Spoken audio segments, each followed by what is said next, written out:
না চাওক, প্ৰথম সত্যটো হ'ল যিটো কথা ওলাই আছে যে মোৰ সন্দৰ্ভত মই 2026 চনৰ নিৰ্বাচনত প্ৰতিদ্বন্দ্বিতা কৰাটো 100% শুদ্ধ কথা, সত্য কথা। ইয়াত কোনো দ্বিমত থাকিব নোৱাৰে। সেইটো মোৰ সিদ্ধান্ত নহয়।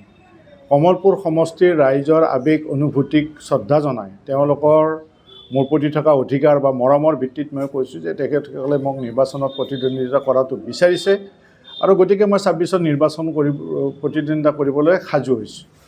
এতিয়া বাকী কথাবিলাক ক'ৰবাততো এনেকৈও কৈছে যে মই 24 ঘণ্টাৰ ভিতৰত সিদ্ধান্ত ল'ম।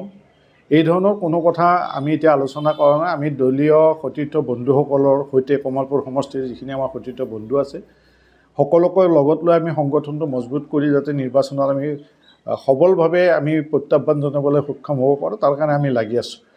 আমি যি সিদ্ধান্ত ল'ম কমলপুৰ সমষ্টি সমিতিয়ে আমাৰ সিদ্ধান্ত ল'ব আৰু মই দৃঢ় বিশ্বাস যে যোৱাবাৰ যিহেতু ভাৰতীয় জনতা পাৰ্টীক আমি অসম গণ পৰিষদে ইয়াৰ আসনখন আমি এৰি দিছোঁ, গতিকে এইবাৰ ভাৰতীয় জনতা পাৰ্টীয়ে অসম গণ পৰিষদক এই আসনখন এৰি দিব লাগে। এইটো কমলপুৰ সমষ্টিৰ ৰাইজৰ দাবী আৰু সেই ভিত্তিত মই ভাবোঁ যে আমি আশা কৰোঁ যে আমাৰ দলীয় সভাপতিয়ে কাৰ্যকৰী সভাপতিও এই বিষয়টোত অধিক গুৰুত্ব সহকাৰে ল'ব আৰু কমলপুৰ সমষ্টিত অহাবাৰ আমাক প্ৰতিদ্বন্দ্বিতা কৰাৰ কাৰণে তেখেতসকলে আগবঢ়াই দিব বুলি মই এতিয়াও আশা কৰোঁ।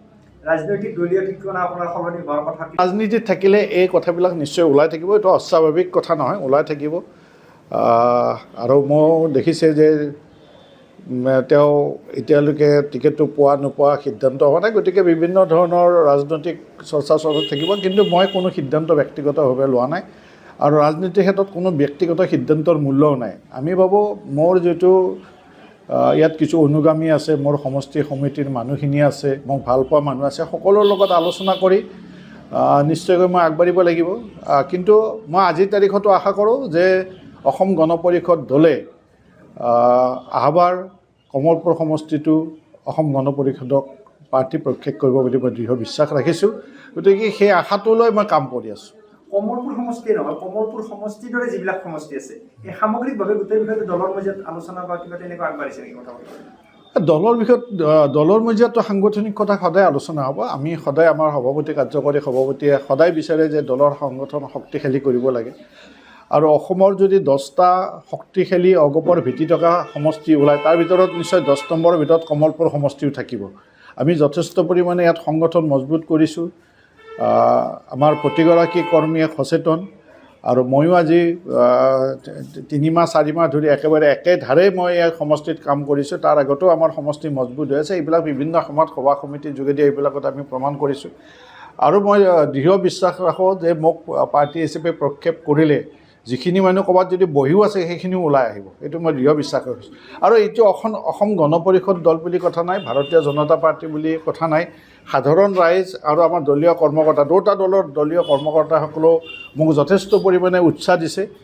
ভাৰতীয় জনতা পাৰ্টিৰো বহু মানুহ আছে যিবিলাকে মোক প্ৰাৰ্থী হিচাপে বিচাৰিছে। অসম গণ পৰিষদটোখিনি আছে। ভাৰতীয় জনতা পাৰ্টিৰো বেছি সংখ্যক মানুহে মোক কিন্তু এইবাৰ নিৰ্বাচনত প্ৰতিদ্বন্দ্বিতা কৰাটো বিচাৰিছে। গতিকে সকলোকেতো মই নিৰাশ কৰিব নোৱাৰোঁ। মই সামাজিক মানুহ, মই ৰাজনৈতিক মানুহ।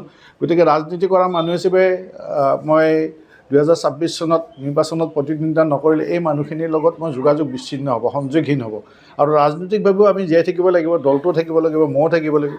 সেইকাৰণে মই সিদ্ধান্ত লৈছোঁ যি মানে নহওক 2026 চনৰ নিৰ্বাচনত মই প্ৰতিদ্বন্দ্বিতা কৰিম কমলপুৰ সমষ্টিৰ পৰা। যিকোনো খবৰৰ বাবে যোগাযোগ কৰক 7099017330 লগতে 7099017110 নম্বৰত।